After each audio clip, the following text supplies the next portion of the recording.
Hi! Alright, so we got an awesome problem today. It's involving terminal velocity and air resistance. Now, in general, these two are very difficult to deal with and calculate. However, in this idealized case, we will get to find out and gain some intuition about these phenomena. So, firstly, what's going on here is we have two identical balls being dropped from really high up. We're accounting for air resistance, which goes as the velocity squared.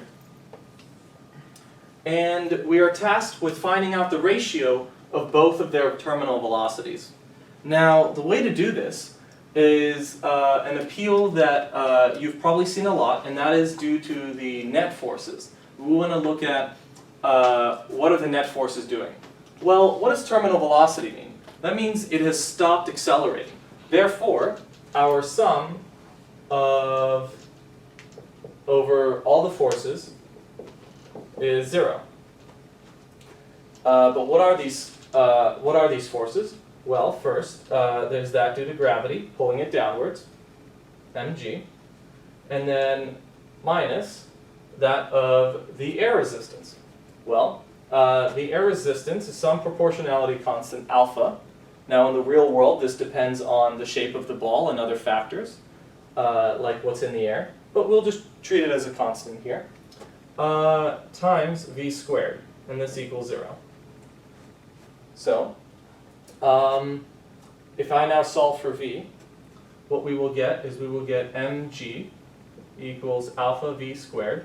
If I solve for v now, I will get mg over alpha equals v squared. So I have v equals the square root of mg over alpha. Now, if I want to take these ratios, what I need to do is I need to substitute the appropriate quantities in here. Now, the reason the problem tells us the balls are identical is so that we know that these alphas don't change based on the ball. Next, we're still on Earth, so g is the same. The only thing that changes here is the mass. So, what are we going to do?